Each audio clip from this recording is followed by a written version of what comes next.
인생에 실패가 없다고 주장하는 사람이 있을 수 있습니다. 내 인생의 사전에는 실패란 있을 수 없다. 그 사람이 그렇게 주장한다고 해서 실패를 경험하지 않는 것이 아닙니다. 내 인생에는 고난이라고 하는 것은 찾을 수가 없다. 그렇게 말하는 사람이 혹 있을지라도 그렇게 단언한다고 해서 고난이 없어지는 것은 아닙니다. 내 인생의 갈등이나 알력이 없다 이렇게 말한다고 해서 갈등이 없고 알력이 없는 것은 아닙니다. 사람이 살아있는 것 자체가 갈등이고 알력일 수 있고 고난일 수 있고 실패일 수 있다는 사실, 우리는 피조물인 인간이므로 죄를 범한 인간이므로 그것을 경험할 수밖에 없다고 하는 것을, 부득이 그렇게 될 수밖에 없다는 사실 우리는 모두가 인정을 하고 있습니다. 마치 인생에 고난이 있다고 하는 것은 바다에 파도가 있는 것과 마찬가지입니다. 아무리 잔잔해 보이는 바다일지라도 거기는 파도가 있게 마련입니다. 빌립보서는 4장밖에 되지 않는 짧은 서신으로 이루어져 있지만은 그 서신 가운데에 가장 많이 등장하는 단어 하나, 그것이 바로 빌립보서의 주제이기도 한 것입니다. 우리가 이 땅에서 살아가면서 가장 잃기 쉬운 것이 기쁨이고 평화입니다.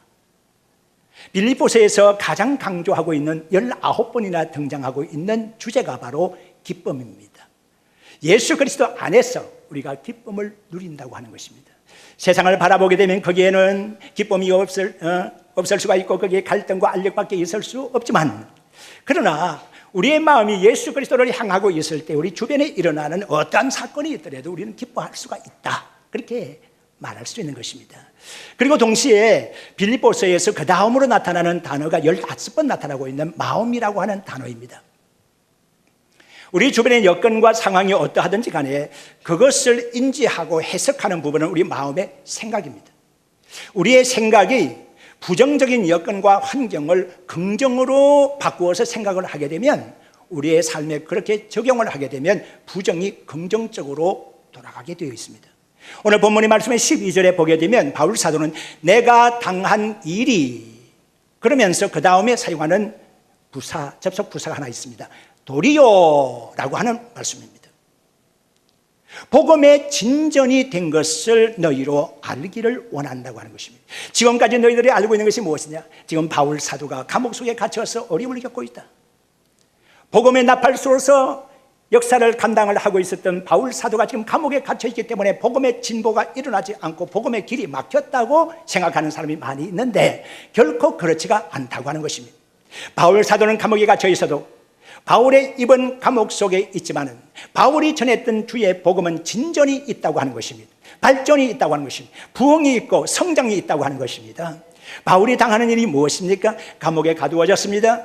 많은 사람들이, 친구들이 주변에서 떠났습니다. 그리고 많은 사람들이 오해하고 곡해하기 시작했습니다.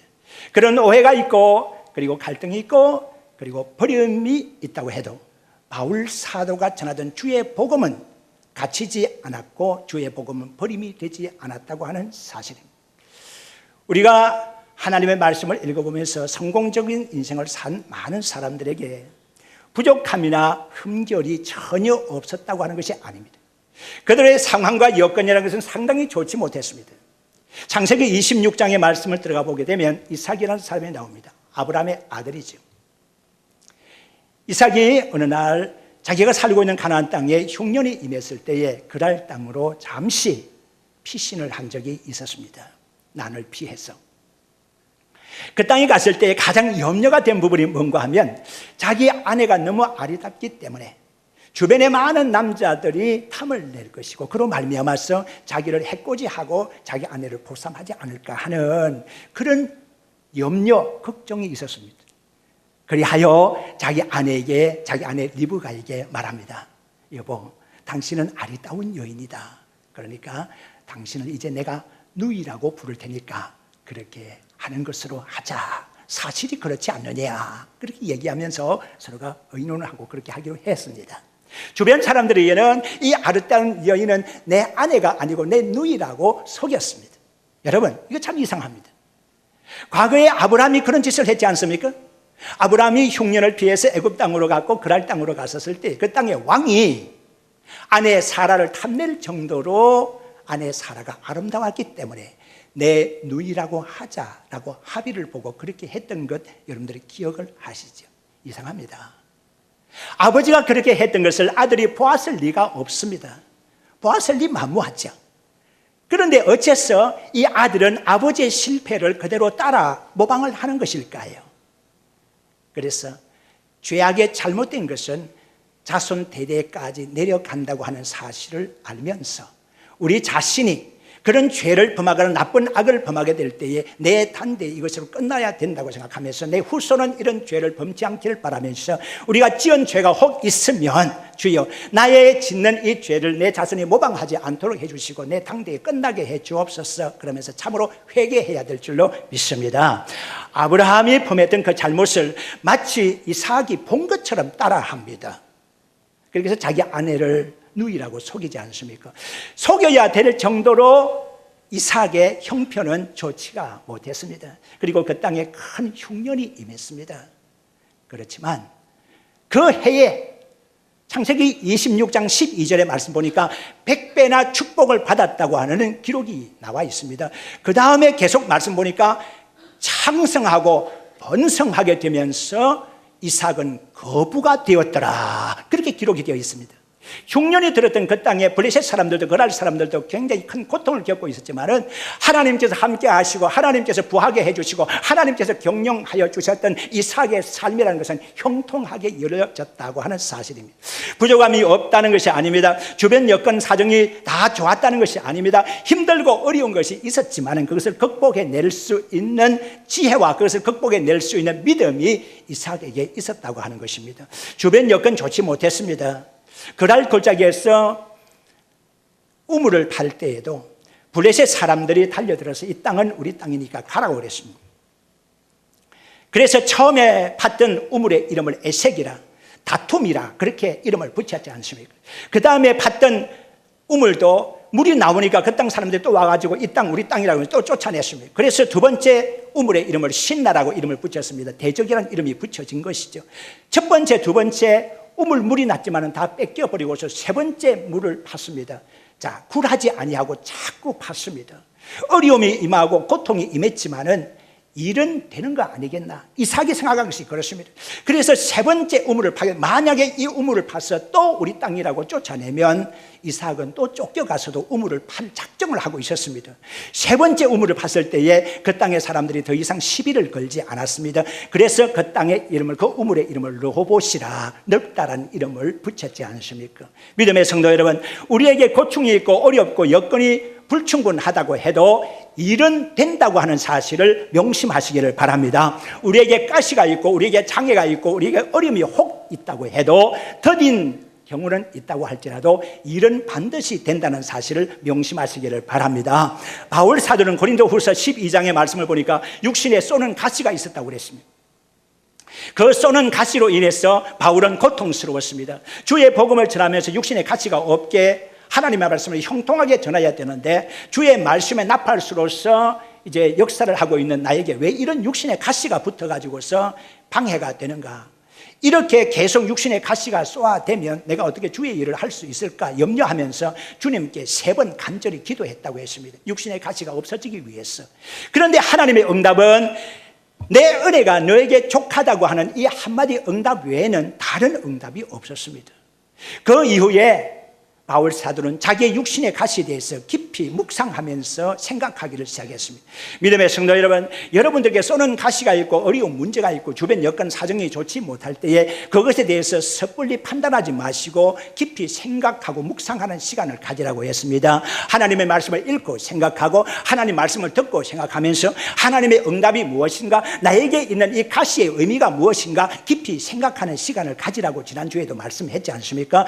바울 사도는 내 은혜가 너에게 족하다고 하는 하나님의 응답을 받으면서 깊이 자신의 육신의 가시에 대해서 생각하기 시작했습니다. 이 육신의 가시가 왜 나에게 붙어 있는가 하는 것입니다. 깊이 고민하면서 생각해 보니까 한 가지 사실을 깨달았습니다. 바울 사도는 하나님께로부터 받은 은혜가 남다르다고 하는 것을 깨달았습니다. 그 은혜가 크고 놀라운 사실도 깨닫게 됐습니다. 그는 삼층천에까지 이끌려 올라간 바가 되었고 하나님의 놀라운 은혜를 체험하는 사람이었고, 그리고 신유의 은사가 있어 어떤 병든 사람도 바울을 만나게 되면 고침을 받게 되었고, 하나님의 말씀을 전파할 때 놀라운 기적의 역사가 나타나게 되고, 그가 전하는 서신만 보아도 많은 사람들이 회개하는 역사가 일어나니까 바울 사도가 받은 은사와 은혜라는 것은 엄청난 것이었습니다.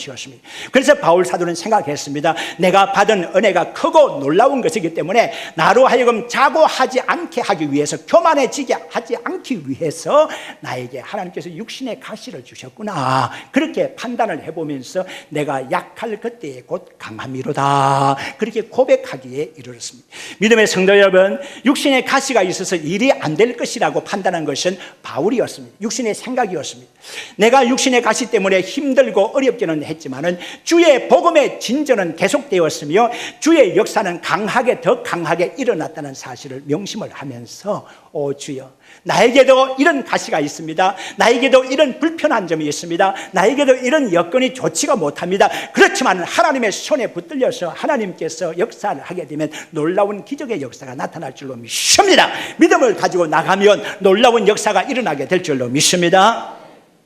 우리 기독교회의 역사를 크게 감당을 하셨던 몇 분을 소개를 한번 해보겠습니다. 먼저는 조용기 목사님, 그리고 물론 여러 가지 비판이 있기는 하지만은 그분은 아직 살아있고 아직 죽지 않았기 때문에 그분의 결말을 봐야 되겠습니다. 그런 생각을 해봅니다. 조인규 목사님. 다음에 좀 더 올라가면 함경직 목사님이 계십니다. 그리고 지금도 강하게 역사하는 김삼환 목사님 같은 분이 계십니다. 이분들을 가만히 보면 암이나 폐병으로 인해서 죽음의 직전까지 갔던 사람들입니다. 그러면서 그 병으로 인해서 주님께 강하게 매달리고 자기의 불평과 연약함을 하나님으로부터 치유를 받으면서 큰 역사를 이루어서 오늘날 대단한 기독교계의 거물로서 공적을 남긴 분들입니다. 그래서 어떤 사람들은 그렇게 얘기했습니다.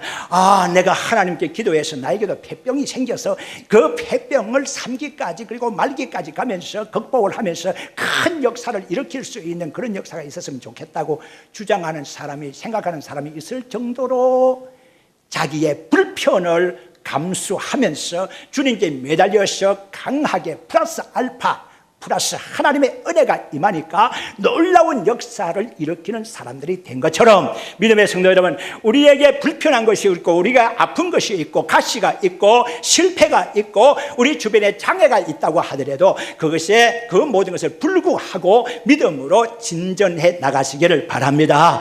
나는 어려워도 주의 일은 됩니다. 믿음의 성도 여러분, 우리의 삶을 살아가면서 많은 어려움을 겪을 때가 있습니다. 그렇지만 바울 사도 같은 그런 어려움이 간혹 있더라도 믿음으로 잘 극복해 나갈 수 있기를 바랍니다. 믿음의 성도 여러분, 여러분들에게 있는 불가능하다고 생각하는 것이 무엇입니까? 여러분들 주변에 있는 장애가 무엇입니까? 여러분들 주변에 여러분들로 하여금 꼼짝하지 못하게 하고 여러분들 두렵게 하고 여러분들로 멍들게 하는 무슨 장애가 있습니까? 그것에 대해서 여러분들의 생각이 동조하지 마시고 그것에 대해서 다른 생각으로 전환하시기를 바랍니다. 도리어 주의 복음이 진전되었다고 하는 것을 명심하시기를 바랍니다. 믿음의 성도 여러분, 세상 사람들이 생각하고 세상 사람들이 행동하는 것을 보게 되면 그것은 통계학적으로 경험적으로 생각하고 그것을 적용시켜서 생각하고 행동하는 것을 알게 됩니다. 그들은 이렇게 말합니다. 대체적으로 일반적으로 이렇다고 얘기하는 것입니다. 대체적으로 일반적으로 그렇다고 하더라도 그것이 70% 80% 통계적으로 맞다고 할지라도 나에게는 그것이 적합하지 아니하다. 나는 특별한 인간이다. 나는 보잘것없지만 하나님께서 나와 함께 하시면 나는 성공할 수 있다. 나는 스페셜한 인간이다. 이렇게 생각하고 나가면 성공할 수 있지 않겠습니까? 모세의 경우를 보시기를 바랍니다. 모세에게 흠결이 있었습니다. 40년 동안 물론 애굽의 태양의 신전에서 이제 교육을 받으면서 왕궁에 이제 왕이 될 수 있는 교육을 받은 왕족으로서의 교육을 받았겠지만 그가 40세 되었을 때에 저지른 일은 너무나 황당무계한 일이었습니다. 사람을 죽이는 살인 사건이었습니다. 이건 보통 사건이 아닙니까? 보통 사건이 아닙니다. 네. 단순한 폭행 사건도 아니고 사람을 죽인 사건입니다. 그 사건으로 말미암아서 모세는 도망자가 되었습니다. 그 후에 40년 동안 미디안 광야에서 그는 인간의 언어를 잃어버리고 숨어서 사는 사람이었습니다. 그는 자기 자신에 대해서 나는 아무것도 할 수 없다, 나는 폐인이다 라고 생각을 했습니다. 그러던 그에게 80 노구에 이르렀을 때 하나님께서 찾아오셔서 사명을 주셨습니다. 모세가 이렇게 엄청난 일을 행할 수 있는 능력의 사람이 되리라고는 아무도 상상할 수 없는 때에 주님의 기적은 일어나기 시작했습니다. 나는 할 수 없다라고 말하지만 그 장애를 딛고 승리할 수 있는 모세가 되기까지는 하나님의 특별한 훈련이 있었음을 우리는 기억을 해야 되는 것입니다. 그 다음에 뒤를 이었던 여호수아도 여러분들 기억하십니까? 여호수아는 두려웠습니다. 자기 선배되는 모세가 이스라엘 백성들을 이끌 때에 모세에 대해서 대항을 했고 하나님께 대해서 원망 불평을 쏟아놓았던 이스라엘 백성들이 내가 이스라엘 백성들을 이끌고 갈 때에 얼마나 나에 대해서 대적을 할 것인가를 생각해 보니까 완악한 이스라엘 백성들을 이끌고 가기 너무나 역부족이라는 사실을 깨달았습니다. 그래서 하나님 나 못합니다라고 했습니다. 이때 하나님께서 여호수아에게 너는 강하게 하고 너 자신을 담대하게 하라고 했어요. 너는 좌로나 우로나 치우지 말고 하나님의 말씀 중심으로서 너는 흐트러짐 없는 이스라엘 백성을 그대로 인도하라고 그렇게 말씀을 하면서 내가 모세와 함께 했던 것처럼 너와도 함께 해주겠다고 약속을 해주셨습니다. 여호수아는 자기 부족함을 알고 있습니다. 자기 장애를 알고 있습니다. 자기의 연약함을 알고 있습니다. 그러나 하나님께서 그 연약함에 동참해 주시고 나를 붙들어 주시면 나는 모든 것을 할 수 있다. 그리하여 요단강을 능력으로 기적으로 건너게 되고 그리고 여리고 성을 점령하게 되고 가나안 땅을 탈취해서 12지파 분류하는 과정을 우리가 알아볼 수가 있었습니다. 기드온이라고 하는 사람을 여러분들 아시죠? 그는 아주 비겁한 사람이었습니다. 힘이 없는 사람이었습니다.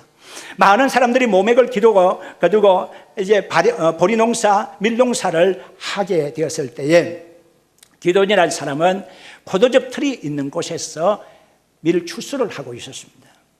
밀 추수나 보리 추수를 하게 될 때는 넓은 공터에 바람이 잘 통하는 곳에서 밀을 까부르기도 하고 보리를 까부르기도 하고 그렇게 해야 되지 않습니까? 그런데 미디안의 사람들이 와가지고 포진을 하면서 곡식이 있으면 다 뺏어가기 때문에 숨어서 추수를 할 수밖에 없었습니다. 기드온은 포도즙 틀이 있는 움푹한 곳에서 웅덩이 속에서 이제 밀 추수를 하고 있었습니다.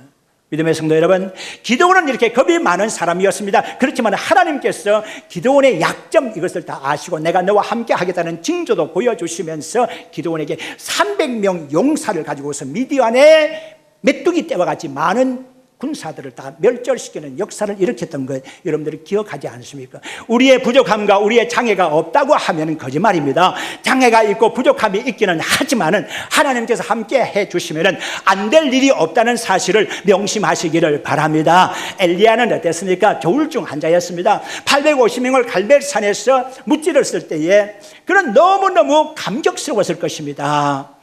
바알 선지 아시라 목상을 섬기는 선지자들을 목을 밟고 칼로 그들의 목을 베었을 때에 얼마나 기뻤겠습니까? 그렇게 만세삼창하고 하나님께 영광을 돌리던 그 엘리야가 나중에 이세벨 여인 하나에게 쫓겨서 광야로 도망을 하게 되는 그런 모습을 보면서 한때는 하늘로 충천한 기쁨이 있다가 또 한순간은 땅이 꺼지는 슬픔을 비애를 맛보았으니 그는 바로 조울증 환자였습니다.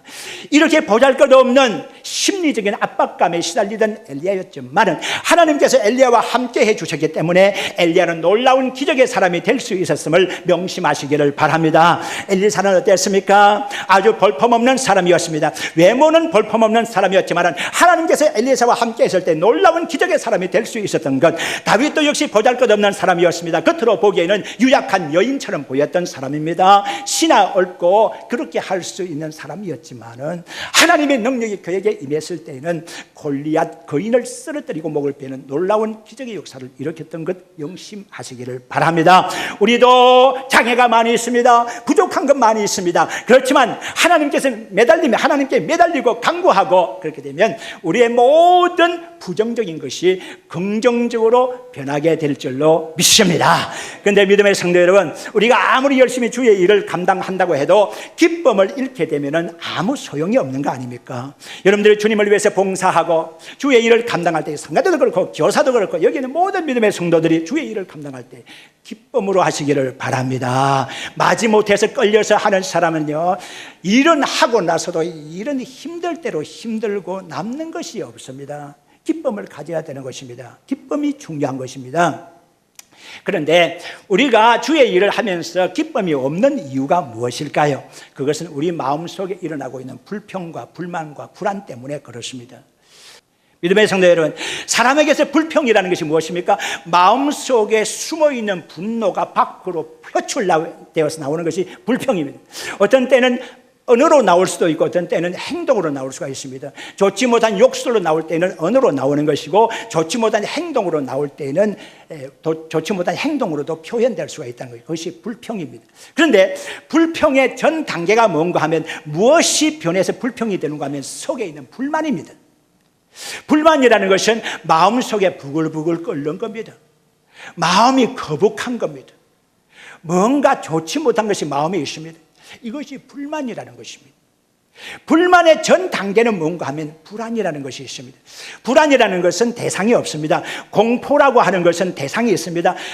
무서운 개가 따라오고 있다 그러면 공포심이 드는 것입니다. 그거로 인해서 공포가 생기는 것입니다. 좋지 못한 것을 생각한다 그러면 그것으로 인해서 공포감이 생기는 것입니다. 그런데 무슨 이유가 있었을까? 아닙니다. 공연하게 두려움이 생기는 것입니다. 이것이 바로 불안입니다. 오늘날 많은 사람들이 미래에 대해서 불안감을 가지고 있습니다. 뭔지 모르게 미래가 깜깜해 보인다는 것입니다. 미래가 없어 보인다는 것입니다. 이것이 우리 속에 불안감을 조성하게 되는 것입니다. 믿음의 성도 여러분, 참된 기쁨이라는 것은 이 삼불, 즉 불평과 불만과 불안이 없어지는 상태가 참된 기쁨이라고 볼 수 있습니다. 예수님께서 우리 마음속에 오시게 되면 마음속에 불안이 쫓겨나가게 되는 것입니다. 그리고 예수님께서 우리 속에 계시면 마음속에 있는 불만이 다 사라지게 되는 것입니다. 그리고 예수님께서 우리의 삶에 임하게 되면 우리 속에 있는 모든 불평으로 나오려고 하는 것이 길을 막아버리게 되는 것입니다. 믿음의 성도 여러분, 우리에게는 얼굴에 미소가 가득하게 되고 우리의 삶에는 성공적인 삶을 예약하는 놀라운 성공적인 역사가 일어나게 될 줄로 믿습니다. 바울 사도는 감옥에 갇혔습니다. 바울 사도가 감옥에 갇혔기 때문에 무슨 일이 일어날 수가 있겠습니까? 많은 사람들 가운데 한 부류의 사람들은 바울을 동정해서 참으로 마음이 답답했어. 바울이 전하지 못하는 복음, 그렇기 때문에 우리가 열심히 전해서 바울을 대신해서 열심히 전하자, 좋은 마음으로 그렇게 하는 사람이 있었기는 하지만 어떤 사람은 시기와 질투로 바울이 갇혔으니까 때는 이때다 그러면서 전도를 하는 사람이 있었습니다. 이런 일로 인해서 바울 사도에게 고자질하는 사람이 있었습니다. 바울 사도는 그 얘기를 들으면서 18절의 말씀에 뭐라고 그럽니까? 그 시장으로 하든지 그 지뢰로 하든지 참으로 하든지 무슨 방도로 하든지 간에 전파되는 것은 그리스도니 내가 이로써 기뻐하고 기뻐하리라, 그렇게 말씀하고 있습니다. 믿음의 성도 여러분, 나를 찬성해서 일을 하든지 나를 반대해서 일을 하든지 오직 예수 그리스도의 복음이 전파되는 것이고 하나님께 영광이 돌아가는 일이면 할렐루야, 그것이 기쁨을 주는 것이다. 믿음의 성도 여러분, 우리에게는 괴로움이 있을 수 있고 우리에게 슬픔과 피해가 있을 수 있습니다.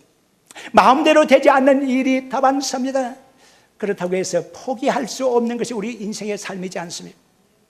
믿음의 성도 여러분, 나에게 장애되는 것이 있다고 해서 일이 안 되겠습니까? 나에게 가시 같은 것이 있다고 해서 주의 일이 안 되겠습니까? 주의 일은 어차피 되는 것입니다. 너무너무 여러분들에게 주어져 있는 가시에 대해서, 여러분들 주변에 있는 여건과 환경에 대해서 너무 과대평가하지 마시기를 바랍니다. 믿음으로 생각하시기를 바랍니다. 믿음으로 받아들이시기를 바랍니다. 부정에서 긍정으로, 되지 못하는 불가능에서 될 수 있다는 가능으로 우리의 시선을 옮기시며 마음을 옮기실 때 우리의 놀라운 삶이 주님 앞에 영광된 삶으로 나타나게 될 줄로 믿습니다.